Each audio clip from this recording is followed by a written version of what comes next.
जिस तरह से हमें अपने जीवन में पानी खरीद कर पीना पड़ता है, पानी बोतल में लेकर पीना पड़ता है, क्या आप जो वर्तमान में स्थिति देख रहे हैं उस स्थिति के अनुसार क्या हमें भविष्य में ऑक्सीजन भी खरीद कर प्रयोग करना पड़ेगा? हाँ, ये बिल्कुल आपने सही बात कही है कि पानी खरीद कर पीना पड़ता है। क्यों? कि वो शुद्ध मान प्रदूषण लिया की है, वजह से प्रदूषण शुद्ध की नहीं वजह से मिल शुद्ध पाता। नहीं है, तो हमें खरीदना पड़ता है। जी जी। वैसे एक चीज़ मैं आपको बता दूं कि एक पेड़ होता है सहजना, जी।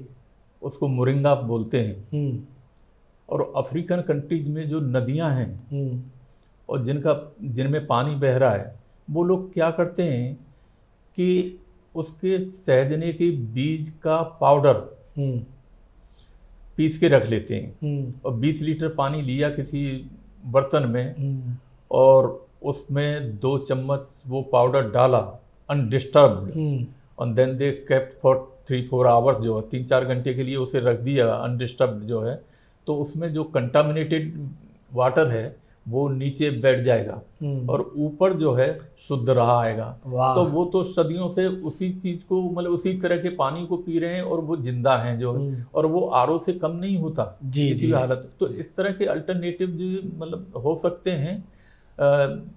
और क्या बताएं आपको, जहाँ पे बूचड़ खाने हैं उनका असर जो है 2-3 किलोमीटर तक जो रन ऑफ है जी वो प्रभावित करता है ज़मीन को। जी। कहीं बोरिंग कर रहे हैं, वहाँ नल से जो पानी गंदा निकल रहा है, जी तो वो तो जहर है एक तरह का। जी। तो पानी की समस्या जो है आज के वक्त में सबसे बड़ी समस्या है। और शुद्ध जल, शुद्ध हवा जहाँ दोनों होंगे तो वहाँ आयु भी ठीक ठाक रहेगी जी। और जब ये नहीं होंगे तो बीमारी होंगी और आयु में क्षीणता आ ही जाती है। जी जी जी। तो शुद्ध जल का उपयोग बहुत जरूरी है। जी जी जी। क्या पानी की तरह हमें भविष्य में ऑक्सीजन भी खरीदनी पड़ सकती है? हाँ, बिल्कुल खरीदनी पड़ सकती है। हालांकि ये प्योरीफायर वगैरह चल रहे हैं गाड़ियों में या घरों में लगा लेते हैं लोग जो है, पर उसका प्रभाव एक सीमित दायरे तक रहता है। तो बेहतर तो ये है कि वायुमंडल में मिश्रित जो गैस हैं उनको हम कम से कम करें। तो पर्यावरण और धनावरण, मतलब धनावरण ने जो है पर्यावरण को जो है ऐसा मतलब ओझल कर दिया है कि धन की पूर्ति एक मानसिक भूख होती है जो कभी नहीं हो सकती जी पूरी जी जो जी जी जी। और धन के चक्कर में लोग जो है पर्यावरण जैसे ज्वलंत मुद्दों को भूल जाते हैं जी। तो हमें अहमियत देनी चाहिए उधर पर्यावरण संरक्षण पर जो है। तो वो न करके जो है स्वार्थ, जहाँ धन है वहाँ स्वार्थ जुड़ेगा, और जहाँ स्वार्थ है वहाँ पेड़ भी कटेंगे, और जहाँ पेड़ कटेंगे और पेड़ नहीं लगाए जाएंगे तो बात फिर वहीं की वहीं रह जाती है। तो एक्शन तो लेना ही पड़ेगा, आज नहीं तो कल, नहीं तो आने वाली हमारी पीढ़ी, हमारे ही बच्चे जो है परेशान होंगे और उनको सांस लेना बहुत दूभर हो जाएगा, इधर उधर भागेंगे तो उससे गुजारा है नहीं, क्योंकि हवा तो हर जगह जाती है। बिल्कुल बिल्कुल। हाँ। बहुत अच्छी जानकारी आपने दी। क्या आप मानते हैं कि प्रदूषण के मुद्दे को केवल शहरों तक नहीं सीमित रखना चाहिए बल्कि पूरे देश या ग्लोबल स्तर पर इसका समाधान ढूंढना चाहिए? बिल्कुल सर, ये पर्यावरण का मुद्दा जो है किसी देश या किसी सीमा का वो नहीं है जी। मोहताज जो है, अब बीमारियां हैं या मेघ वृष्टि हो रही है या हवा जा रही है, वो तो कहीं भी जा सकते हैं। और हम यहाँ बैठे हैं, आसपास प्रदूषण ज़्यादा होगा और हो सकता है थोड़ा आगे कम हो, मगर उसका असर जरूर होगा। बिल्कुल। अब जैसे कोई बीड़ी पीता है या सिगरेट पीता है तो जीवन की 7 मिनट खत्म हो जाती हैं, ऐसा मैंने कहीं पढ़ा था जी जी। किसी लेख में जो है। अब आप लगा लीजिए कि 100 साल की उम्र हमें जो है ईश्वर ने दे रखी है। अब वहाँ पता लग रहा है कि 100 साल होने में से पहले ही यहाँ से निकल लिए जो। जी जी जी। तो ये सब प्रदूषण का उसका कहीं ना कहीं दुष्प्रभाव तो रहता ही है। बीड़ी की जगह बीड़ी ने भी ले रखी है, बीड़ी की धुएं ने ले रखी है और प्रदूषण ने भी ले रखी है। जी जी। वाकई वाकई। डॉक्टर साहब, अभी हमने आपकी ऑक्सीजन के बारे में भविष्यवाणी जानने का प्रयास किया था। अब हम चाहते हैं कि आपकी भविष्यवाणी इस विषय पर क्या है कि प्रदूषण पर तुरंत ठोस कदम नहीं उठाए गए तो आने वाले दशकों में शहरों की स्थिति कैसी हो सकती है। जी, शहरों की स्थिति कैसी होगी, मैंने एक पुस्तक लिखी है जी पर्यावरण साम्य, जी, और उसमें 10-12 लेख हैं, क्योंकि सीमित ही लिखा जाता है इसमें। उनमें से एक लेख है चिर शांतिपुरम जी। उस चिर शांतिपुरम में मैंने यही दिखाया है, लालच में गए किसी स्कीम में कहीं फ्लैट खरीद लिया और बड़ा सा फ्लैट ले लिया, बहुत सारी सहूलियतें हैं वहाँ पे, जो है रोबोट से भी काम हो रहा है, और पता लगा एक टाइम आया 10 साल के बाद में कि वहाँ से भागने को मजबूर हो गए फिर गांव की ओर। जी। चिर शांतिपुरम न होकर वो अशांतिपुरम बन गया। वाह। तो अभी हम शहरों की तरफ जो हमारा रुझान रहा है, अब शहरी वातावरण में जो काफ़ी समय से रह रहे हैं वो ये कहना उन्होंने शुरू कर दिया है कि भाई इससे तो गांव अच्छे हैं जो, और गांव की तरफ थोड़ा सा चलो गांव की ओर, चलो गांव की ओर। वाह वाह, तो थोड़ा सा रुझान बढ़ रहा है। और आने वाले समय में अब ये वायुमंडल में आपकी कार्बन डाइऑक्साइड है, कार्बन मोनोऑक्साइड है, ये जहर इन गैसों के रूप में घुल रहा है, तो निश्चित तौर से शहर को छोड़ने के लिए हम मजबूर हो जाएंगे, और क्योंकि हमारे पास कोई चारा नहीं रहेगा।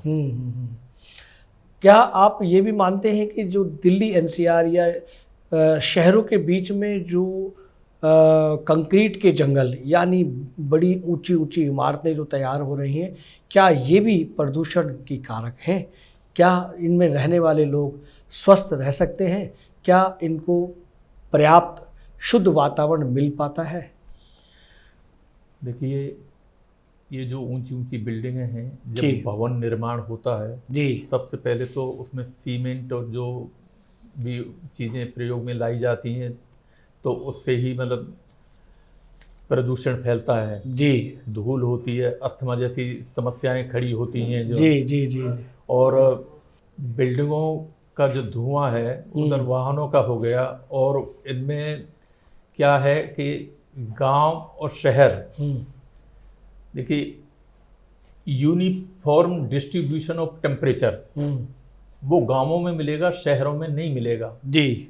यहाँ यूनिफॉर्म डिस्ट्रीब्यूशन ऑफ टेम्परेचर नहीं होगा, एयर का भी नहीं होगा, तो कहीं पे तो हवा लग रही है और कहीं पर नहीं लग रही है, कहीं पे धूप लग रही है, कहीं पर नहीं लग रही है, ऊपर से प्रदूषण है। धूप न होने से भी जो है कई समस्याएं बनती हैं, हाँ बनती हैं, और तो अनइक्वल डिस्ट्रीब्यूशन जहाँ रहेगा तो वहाँ बैलेंस जो है वो इम्बैलेंस हो जाएगा। जी जी जी। ये वीडियो YouTube पर देख रहे हैं तो हमारे चैनल को सब्सक्राइब करें और बेल आइकन को दबाना ना भूलें। अगर आप Facebook पर ये वीडियो देख रहे हैं तो हमारे पेज को लाइक करें। ताना बाना हमारा किधर जा रहा है, इस विषय में भी हमारे दर्शकों को बताएं। देश विदेशों में वृद्धाश्रमों की निरंतर बढ़ती हुई संख्या वाकई चिंता का विषय है, और सबसे बड़ी परेशानी जो है हमारा जो अंतर पीढ़ी संवाद वो ठीक से नहीं चल पा रहा है। वाह। और जो हमारे बच्चे हैं वो हमारी उतनी तवज्जो नहीं देते हैं जो है, और हम उनको दोषी मानते हैं, मगर इन टर्न जो वो हमको दोषी मानते हैं जी।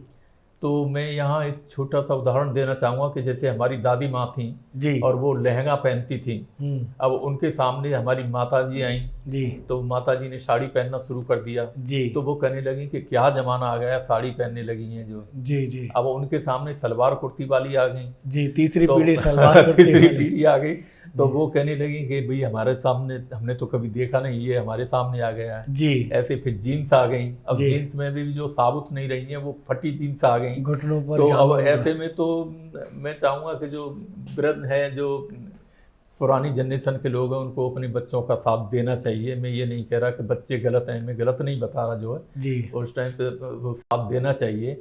मगर अब दूसरी तरफ क्या हो रहा है, बच्चों के बच्चे पढ़ लिख रहे हैं और ज़्यादातर एकल परिवारों में बदल रहे हैं जी, तो क्योंकि ये पैसे की जो होड़ है, उसमें पैसे कमाने की जो होड़ है, पैसे बनाने की जो होड़ है, उसमें व्यवहार सब खत्म हुआ जा रहा है जी। और एकल परिवारों में जो है सीमित दायरा रह गया है। दादा दादी, नाना नानी, उनके पास भी बच्चे नहीं जाना चाहते। तो ये पेरेंट्स की ड्यूटी बन जाती है कि वो दादा दादी और नाना नानी उनके साथ में एक समन्वय स्थापित करें। अब उसके लिए कई चीज़ें हो सकती हैं, जैसे जन्मदिन मनाया जा रहा है दादा दादी या नाना नानी का, तो उसमें बच्चों को ये सिखाया जाना चाहिए कि भाई आपको हर हालत में जो है अपने दादा दादी या नाना नानी के जन्मदिन में शामिल होना पड़ेगा। जी जी जी। अब ये कौन सिखाए जी। तो इसमें एक हमारे साथ में कहीं हैं तो उन्होंने एक मुहिम शुरू की है स्कूलों के लिए जी कि वो एक शपथ दिलवाते हैं कि भाई आपको जो है आप अपने हिसाब से, चाहे आपके पेरेंट्स भले ही मना करें, मगर उनसे कहिए कि नहीं हमें उनके जन्मदिन में जरूर शामिल होना है। क्योंकि बुजुर्गों की छत्र छाया जब हटने लगती है तो वही समस्या खड़ी होने लगती है। वाकई वाकई। और ये संस्कार हमारे जो हैं, जो सनातन संस्कृति है, जो धरोहर के रूप में चली आ रही है और उसमें कमी आ रही है, तो अब ये गैप जो है निरंतर बढ़ रहा है और उसको पूरा करने के लिए एकमात्र उपाय ये हो सकता है कि हम छोटे स्तर से यानी स्कूली शिक्षा से इस चीज़ को दोबारा से जो है लेके चलें और वहाँ अध्यापकों के माध्यम से उसको जो है आगे बढ़ाएं कि भाई हमारे जो संस्कार हैं वो किसी तरह से बचे रहें। वाह वाह वाह वाह वाह। हम आगे बढ़ते हैं कि जैसा कि आजकल की स्थितियां हम देख रहे हैं समाचार चैनलों के माध्यम से या समाचार पत्रों के माध्यम से कि महानगरों में फेस्टिवल पर हज़ारों की संख्या में 2 व्हीलर से लेकर 4 व्हीलर तक हज़ारों की संख्या में खरीदे जाते हैं। क्या यह भी प्रदूषण का एक कारक है? हाँ बिल्कुल कारक है, क्योंकि वाहन आप जानते ही हैं कि धुआं तो छोड़ते ही हैं जी। कार्बन मोनोऑक्साइड गैस उससे निकलती है जी। और कई बार तो ऐसा भी होता है कि एक बार मैं किसी बस में सफ़र कर रहा और उसमें से अंदर कोई ही गैस वो धुआं घुटने लगा और ऐसी घुटन हो गई कि उस बस से सारी सवारी उतर गई। तो वाहनों की प्रक्रिया ये है, ये विद्युत चालित वाहन या सौर ऊर्जा चलित वाहनों का प्रयोग वैसे बढ़ रहा है और जितना तेजी से बढ़ेगा उतना अच्छा है और उससे धुआं कम से कम हो और हम पुराना जो पारंपरिक पद्धति है उससे थोड़ा सा हटकर काम करें जी, तो उस पर नियंत्रण पाया जा सकता है और अपनी भूल को हम सुधार सकते हैं। वाकई बहुत अच्छी जानकारी आप दे रहे हैं। हम आगे बढ़ते हैं कि लोग आजकल अपने घरों, ऑफिसों, कारों में एयर प्यूरीफायर लगाने से प्रदूषण से बचने का प्रयास करते हैं। क्या इस तरह के यंत्रों से व्यक्ति स्वच्छ वातावरण में, स्वच्छ हवा में रह सकता है, या फिर एक मामूली सोच है कि अपने घर में लगा लिया या कारों में लगा लिया, इससे बच जाएंगे? देखिए, मैंने पहले भी बताया था इस संबंध में जो है, और इससे बचा तो नहीं जा सकता। एक सीमित दायरे तक इसकी, जैसे एयर प्योरीफायर भी लगाया, एक कार में लगा लिया, तो एक कार में लगाने से जो है तो वो कहना चाहिए कि जैसे समुद्र में एक पानी की बूंद के बराबर होगा। जी जी जी। बाहर की हवा जब तक शुद्ध नहीं होगी जी, कुछ नहीं हो सकता जी। तो वो ज़्यादा अच्छा रहेगा कि बाहर की हवा की शुद्धता का हम सब मिलकर ध्यान रखें और पेड़ पौधों को काटने से बचाएं और जितना हो सकता है उसके प्रति संवेदना लोगों में जागृत हो और पेड़ पौधे लगाएं, क्योंकि ये भौतिक तत्व जो है इन्हीं में हमारा जीवन निहित है और इनकी शुद्धता ही हमारे जीवन को आगे ले जा सकती है। वाह वाह वाह, बहुत खूब, बहुत बहुत आभार आपका। बहुत अच्छी जानकारी आप हमारे दर्शकों को दे रहे हैं। कालीचरण जी, हम आगे बढ़ते हैं। जैसा कि पर्यावरण संरक्षण का आज का ज्वलंत मुद्दा है, फिर भी इस क्षेत्र में आशातीत सफलताएं नाकाफी दिख रही हैं। इसका क्या कारण है? इसका कारण यह है कि हम उसको जिस तरह से लेना चाहिए उस तरह से नहीं ले पा रहे हैं जो। जी जी जी। और उसी की वजह से हमें सफलता नहीं मिल पा रही है। और ये ऐसा मुद्दा है जो सर्वाधिक महत्वपूर्ण होते हुए भी इसको लोग इग्नोर कर देते हैं। जी, ये स्वार्थ जो जुड़ा है, मैं फिर से उसी बात को कहूँगा कि स्वार्थ जो है ये सबसे बड़ी चीज़ है। जितनी बिजनेस चल रही है, आप बिजनेस वालों से बात करें तो वो सीधा कहते हैं कि जी हमें पेड़ पौधों से क्या लेना देना, जो है हमें तो हमारी कमाई में कमी नहीं आनी चाहिए। जी जी जी। हाँ, तो जब तक हम इन सब चीज़ों से बंधे रहेंगे तब तक यही स्थिति रहेगी। हाँ, जब उनमें से कभी कोई बीमार पड़ जाता है, अगर उनके सामने डॉक्टर ये कहेंगे जी आप पर्यावरण के उसे अशुद्ध पर्यावरण की वजह से जो है आप बीमार हैं, तब तो वो महसूस करेंगे, और वरना वो सुनने वाले नहीं हैं जो है। तो अब एक दो आदमी कुछ नहीं कर सकता, और इसमें जो पर्यावरणविद हमारे लगे हुए हैं जो है उनको भी इस दिशा में काम करना चाहिए, और इस मुहिम को और ज़्यादा अधिक से जो है सशक्त बनाना होगा, तभी जाके सफलता मिल पाएगी। बहुत अच्छी जानकारी। हम आगे बढ़ते हैं। पर्यावरण संरक्षण में सर्वाधिक आवश्यकता समाज के मध्य जन जागरूकता की है। ऐसी स्थिति में आप जनता को किस प्रकार समझा सकते हैं कि उन्हें भविष्य में सफलता मिल सके? देखिए, पर्यावरण एक ऐसा मुद्दा है जी, जिससे सृष्टि के सारे तत्व मिले हुए हैं। और जहाँ तक मैं अपना लेखन कार्य करता हूँ जी, उसमें कुछ प्रसंग में ऐसे रख लेता हूँ मैं, यहाँ छोटी सी जो है, ज़्यादा समय नहीं लेते हुए जो है, जी जी जी, कि किसी पेड़ पर 4 चिड़िया बैठी हुई थी, और उनमें से एक चिड़िया ने कहा कि सूर्य जो है सबसे ज़्यादा शक्तिशाली है। तो दूसरी चिड़िया ने समर्थन किया कि हाँ शक्तिशाली है और हमको कृतज्ञ होना चाहिए सूर्य के प्रति। पर मैं एक बात और कहती हूँ कि सूर्य से ज़्यादा तो, सूर्य के बिना तो हम जिंदा भी रह सकते हैं, अगर सूर्य ना निकले तो अंधेरे में काफ़ी समय बिता भी सकते हैं जो है। जी जी जी। मगर जल तो ऐसा है कि उसके बिना जिंदा भी नहीं रह सकते जो। जी, क्या बात है। तो हमें तो जल के प्रति भी कृतज्ञ रहना चाहिए। तो उनमें सन्नाटा छा गया। फिर तीसरी चिड़िया कहती है कि नहीं, आप सही कह रही हो कि हमको जल के प्रति भी कृतज्ञ रहना चाहिए, मगर उसके साथ साथ मैं कहूँगी कि सूर्य और जल के प्रति कृतज्ञता करते हुए प्राण वायु जो है उसके प्रति अधिक कृतज्ञ रहना चाहिए, क्योंकि सूर्य के अंधेरे में हम लंबा जीवन जी सकते हैं और जल के बिना कुछ दिन जिंदा रह सकते हैं, मगर प्राण वायु के बिना तो एक पल भी नहीं रह सकते। क्या बात है।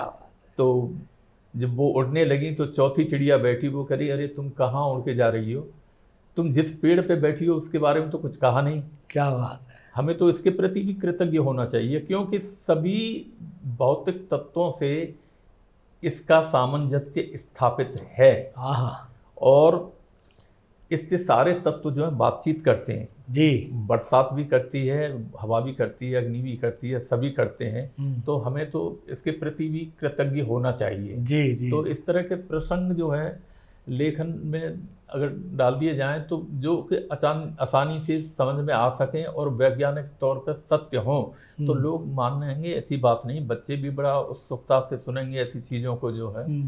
तो ये एक ऐसा माध्यम हो सकता है संवाद का, बहुत अच्छा, जो 2 पीढ़ियों के बीच में चल सकता है। जी जी जी, बहुत अच्छी जानकारी। हम आगे बढ़ते हैं।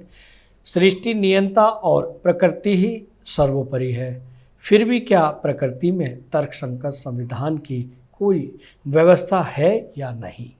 जी, ये बहुत ही आपने गूढ़ प्रश्न कर डाला जी। और इसके लिए हम स्वयं नहीं तो हम वेदों का सहारा लेते हैं। यजुर्वेद के 26वें अध्याय का प्रथम सूक्त इस बात को बताता है कि सृष्टि में एक सप्त संसद होती है। सप्त संसद यानी 7 तत्वों की संसद। संसद मीन सभा, जहाँ सब विराजमान होते हैं। जैसे हमारी पार्लियामेंट है, वैसे ही इन भौतिक तत्वों की भी संसद होती है। तो उसमें वो कौन कौन से सप्त तत्व हैं? पृथ्वी, अग्नि। वाह। एक तो ये युग्म हो गया, एक जोड़ा हो गया, पृथ्वी अग्नि। और दूसरा जोड़ा हो गया वायु आकाश, 4 हो गए, और तीसरा जोड़ा हो गया आदित्य और ध्यवलोक, आदित्य ध्यव, तो 6 ये हो गए। और 7वां जोड़ा है आप वरुण, तो आप तक 7 तत्व बनते हैं, वरुण 8वां बनता है। तो वरुण 7 ये सप्त संसद में आते हैं, और 8वां वरुण जो है वो भूत साधनी विद्या जी, यानी परमपिता परमेश्वर नारायण जो हैं वो सर्वेपरि हैं, वही इन सब प्रपंच के नियंत्रण करता है। वाह।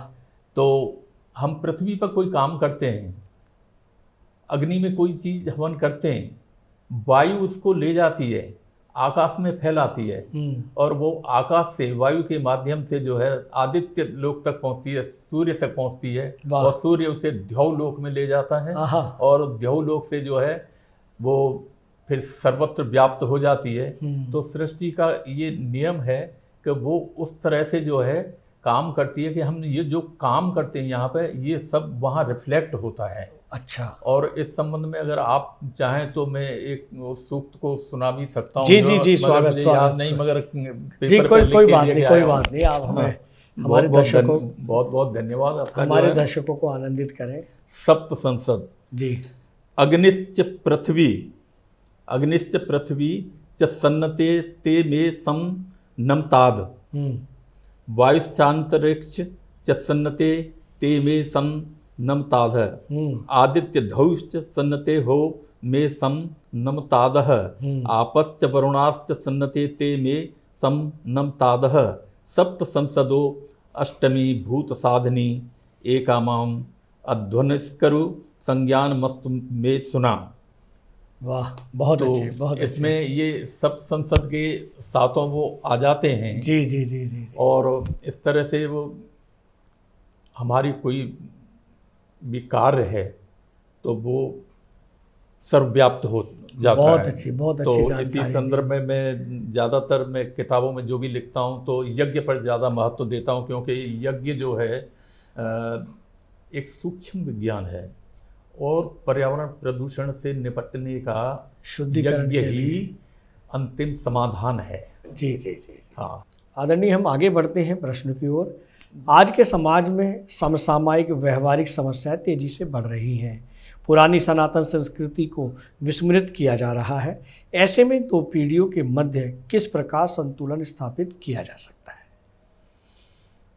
ये आज का बहुत ही महत्वपूर्ण मुद्दा है कि हमारा अंतर पीढ़ी जो संवाद है वो मतलब समाप्ति होता जा रहा है। जी जी कोई जी किसी की बात मानने के लिए तैयार नहीं है जी। और जैसा कि वृद्धाश्रमों की निरंतर संख्या में वृद्धि हो रही है उसका एकमात्र यही कारण है, ये पैसा जो है इसने ऐसा स्वार्थ सिद्ध हो गए लोग इसकी वजह से कि वो अपने पूर्वजों को विस्मृत कर देते हैं, इग्नोर कर देते हैं। जो मौजूद हैं वो भी जो है जी ऐसे जीवन व्यतीत कर रहे हैं जैसे अपाहिजों की तरह से, जो लावारिसों की तरह, लावारिसों की तरह से, उनका कोई वारिस नहीं है। और जिनों पे खूब मतलब प्रॉपर्टी रही है और उनको भी छीन लिया उनकी संतानों ने और उनको घर से बेघर कर दिया। तो वो वृद्धाश्रमों में शरण लेने के लिए मजबूर हो रहे हैं जो। और ये जबकि वृद्धों को क्या चाहिए, 1-2 जोड़ी कपड़े चाहिए, 2 रोटी चाहिए सुबह शाम की, बस और कुछ नहीं चाहिए उन्हें जो है। और उनका स्नेह चाहिए, प्यार और चाहिए। उनको तो बच्चों का स्नेह चाहिए और उसी में सब कुछ है, वो उसी से प्रसन्न रहते हैं, मगर उसमें भी अभाव है। तो हम पता नहीं किधर जा रहे हैं, सोचते हैं कभी तो बड़ा मतलब दुख होता है इस बात से जी कि अब उनके बच्चे आगे और खाई बढ़ जाएगी।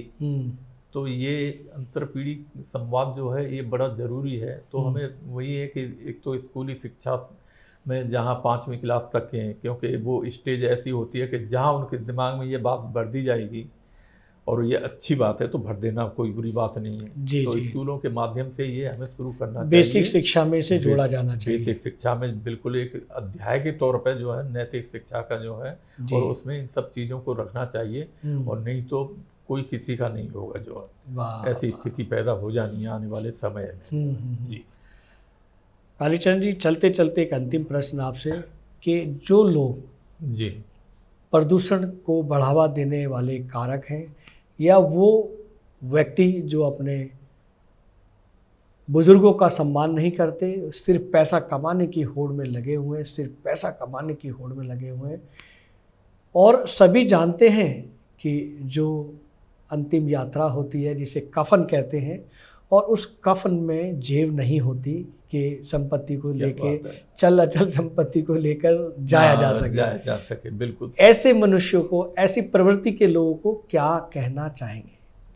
ऐसे लोगों को क्या कहा जाए जो है, ये धन, उनको ये सोचना चाहिए कि जब जन्म हुआ तो कुछ लेके नहीं आए थे जी, और जब जाएंगे तब भी कुछ नहीं लेके जाना है।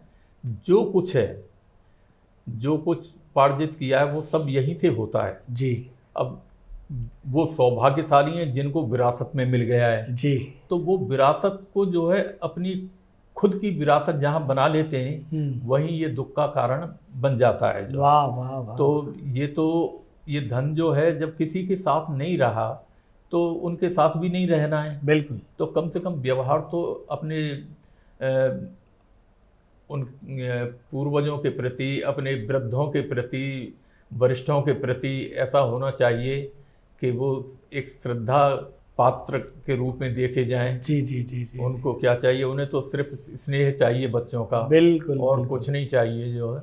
इस विषय पर भी बताएं कि जब आदमी अंतिम यात्रा में होता है, जिसे 100, 50, 40, 200, 500 यात्री यात्रा करके उसे विदा करते हैं सृष्टि से, और वो कफन उस पर अंतिम वस्त्र लपेटा होता है, उसमें जेब नहीं होती। मैं इधर इंगित करना चाह रहा हूँ कि ऐसे लोगों को कि आप ले जा नहीं सकते, फिर क्यों आप प्रदूषण बढ़ाते हैं, खाने पीने की वस्तुओं में मिलावट करते हैं, अपनों का आदर सम्मान नहीं करते हैं। इस विषय में थोड़ा सा उनको गाइड करें। बिल्कुल सही कहा है आपने जो है, इतना सब कुछ होते हुए भी जो है वो इस बात को जो नहीं ठीक से समझ पाते हैं, और जबकि इसके विपरीत उनको आदर भी करना चाहिए। और कोई कुछ न लाया न कुछ ले जाएगा। और ये अंतिम यात्रा की जो बात कही, मैं एक छोटा सा उदाहरण देता हूँ जी। कोई प्रोवर्ब है बुद्ध धर्म की जो है, और वो ये है कि एक माना कि एक आदमी की 4 पत्नियां थी। तो जब मरने को हुए तो उन्होंने कहा पहली पत्नी से, भाई तुम्हारे साथ सबसे ज़्यादा समय दिया है, अब तुम बताओ मेरे साथ चलोगी? तो उसने कहा कि नहीं, मैं क्यों जाऊंगी, आप चले जाइए। फिर दूसरी से पूछा, उसने कह दिया जब पहली नहीं गई तो मैं ही क्यों जाऊंगी जी। तीसरी से पूछा कि भाई आप चलोगी? कि नहीं, देखो जब पहली और दूसरी नहीं गई, मैं वहां तक चली जाऊंगी जहां तक सब जाते हैं। अच्छा, चौथी वाली से पूछा जो उसके साथ सबसे कम समय रहा, तो उसने कहा कि मुझे तो आपके साथ जाना ही है। ये तो रहा एक पहलू। अब उसकी प्रथम पत्नी थी एक धन के रूप में, तो धन दौलत प्रॉपर्टी वो सब यहीं पड़ा रह जाता है। बिल्कुल, यहीं पड़ा रह जाता है। और दूसरी पत्नी थी, उसने कहा कि जब वो नहीं गई तो मैं भी नहीं जाऊंगी। वो उसके शरीर के रूप में थी जी।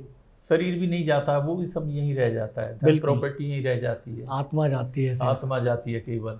फिर तीसरी वाली से पूछा, उसने कहा मैं वहाँ तक जाऊंगी जहाँ तक सब जाते हैं। तो जहाँ तक सब यानी शमशान तक, फिर वहाँ से वापसी हो जाती है जी। चौथी से पूछा कि तुझे कहा मुझे साथ ही चलना है। तो साथ क्या जाता है, आदमी का अपना कर्म जाता है जी। वो आत्मा के संग जो है डीएनए में कर्म लिपटा होता है, और उसी के अनुसार, जैसा कि मैं नहीं कह रहा, ये तो हमारे ऋषि मुनियों की परंपरा बताती है कि अगला जन्म जो उसी आधार पर होता है। जी जी। हाँ, जी, तो जी। ये मतलब धन किसी का न हुआ न होगा। तो और वही है जो आप कह रहे कि कफन वाली बात जो है, कि उसमें जेब नहीं होती, नहीं ना क्या क्या साथ में ले जाए। बिल्कुल बिल्कुल बिल्कुल। तो बहुत अच्छी बात हुई। आज की चर्चा रही, बहुत अच्छी बातचीत हुई और हमें लगता है कि आपके साथ जो हमने संवाद किया है, ट्रू मीडिया पॉडकास्ट में जो संवाद हुआ है, उस संवाद से हमारे दर्शक, देश के दर्शक कुछ ना कुछ सीख लेंगे और पर्यावरण, प्रदूषण, पृथ्वी, वनस्पति और तमाम विषयों पर सीख लेंगे और उसमें सुधार करने का प्रयास करेंगे। जी हाँ, बिल्कुल ठीक है। और मैं यहाँ एक दो लाइन और सुनाना चाहूँगा। जी जी जैसे वृद्ध हैं, वृद्ध जी जी जी और पेड़ पौधे हैं, जी तो मैं लिखता रहता हूँ। जी जी जी थोड़ा जी। मेरा रुझान उधर भी रहता है। बिल्कुल बिल्कुल, स्वागत है आपका। तो वृक्ष पर्ण एक कविता लिखी है, छोटी सी। जी। विशाल वृक्ष खड़ा नदी किनारे, विशाल वृक्ष खड़ा नदी किनारे, होते प्रसन्न देख राहगीर सारे, आहा। होते प्रसन्न देख राहगीर सारे, और छाया घनी देती छटा निराली, छाया घनी देती छटा निराली, चले शीतल पवन हो मतवाली, आहा।